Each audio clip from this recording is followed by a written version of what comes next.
E aí, povo, tudo certo? Seguinte, ó. Hoje a gente vai falar de um cara que é amado por uns, criticado por outros, mas que é indiscutivelmente um dos maiores nomes na educação, tanto no Brasil como no mundo. A gente vai descobrir hoje quem foi o Paulo Freire.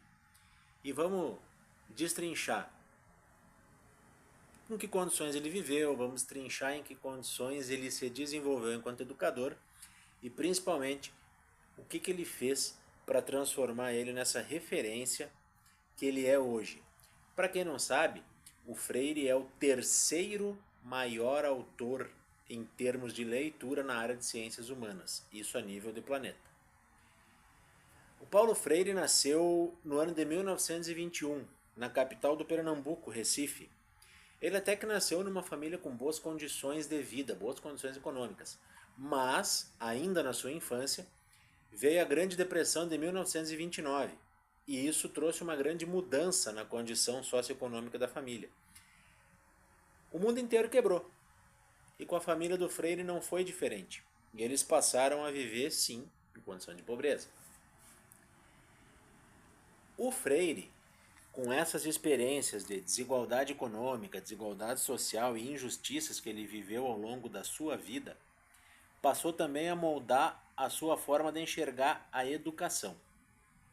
E mesmo formado em direito, ele optou em seguir por outro caminho, o da alfabetização de jovens e adultos.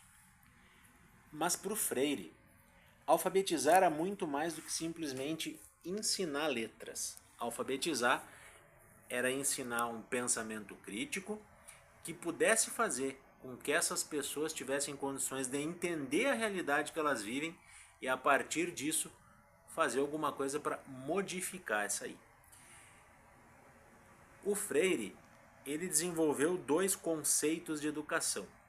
E são dois conceitos muito conhecidos e debatidos até hoje.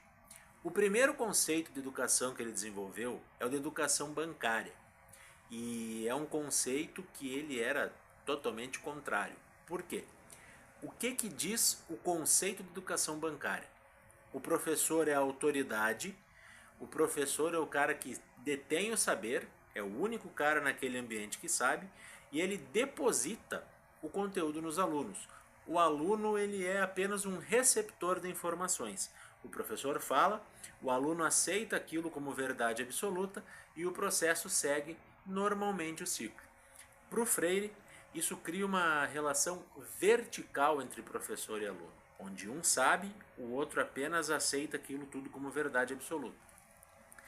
Na visão dele, a educação bancária era uma ferramenta para manter o status quo da época, para deixar as pessoas na mesma situação que elas se encontravam e mantinha, era uma ferramenta para se manter a desigualdade social como era vista naquela época. Por outro lado, ele também falava muito em educação libertadora, que foi o outro grande conceito que ele criou, né? O que é educação libertadora? O professor e o aluno são partes iguais no processo. O professor e o aluno dialogam, e o diálogo para o Freire é uma das principais formas de aprendizado. O aluno passa a ser não um receptor ou um agente passivo, mas ele passa a ser o agente central do processo ensino-aprendizagem, porque ele passa a questionar, ele passa a entender o conceito de mundo, ele começa a entender a sua realidade e começa a entender que ele precisa mudar essa realidade para que ele consiga evoluir e ser alguém na vida. Essa relação entre professor e aluno ela deixa de ser vertical e passa a ser uma relação horizontal, onde o professor ensina e aprende com os alunos e passa a arrecadar para ele algumas experiências a partir dos ensinamentos que os alunos trazem para ele. E isso faz com que o aluno passe a ter um pensamento crítico e questionar o seu contexto social. Um outro ponto que tem que ser entendido sobre o Paulo Freire é que para ele a educação ela é a única ferramenta que o cidadão tem como caminho para a liberdade. O que ele quer dizer isso? As pessoas que estudam, que têm acesso à informação, conseguem criticar, conseguem entender e conseguem modificar a sua realidade de vida. A pessoa sem estudo, sem instrução, ela vai ser uma pessoa que vai ficar naquela situação para o resto da vida.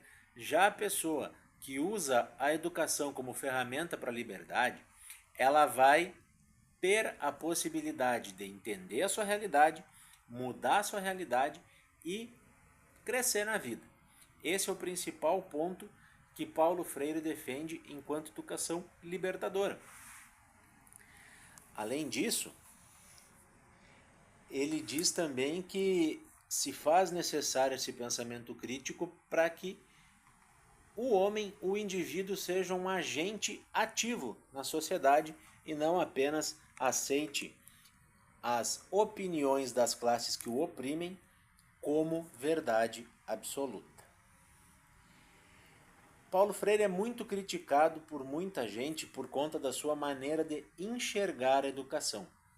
Muita gente diz que ele não foi um grande educador, mas sim um agente de ideologia nas escolas, e que muitos profissionais que hoje usam a metodologia freiriana estão tentando doutrinar ideologicamente os alunos. O objetivo aqui não é discutir ideologia, não é discutir política. O objetivo aqui é fazer entender quem foi Paulo Freire, o que ele pregava como educação e qual o legado que ele deixou. Hoje, com a legislação educacional que a gente tem, um dos principais objetivos da educação é formar cidadãos críticos e prontos para compreenderem o seu papel no mundo. E sim, isso tem muito da base do Paulo Freire. Agora, e para ti? O que o Paulo Freire deixa de legado? Paulo Freire colaborou, Paulo Freire não colaborou para a educação como a gente tem hoje. A metodologia dele é uma metodologia que é adequada para educar crianças e jovens. Vale lembrar que até hoje o Paulo Freire tem no livro A Pedagogia do Oprimido a sua maior obra.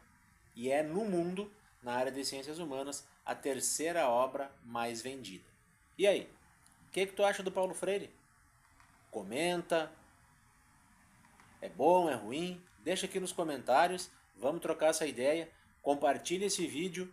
Te inscreve no canal que vai ter muito mais conteúdos como esse, trazendo muita discussão sobre educação, processo educativo e outros assuntos que eu sei que vocês vão gostar também. Então tá? Feito. Tchau!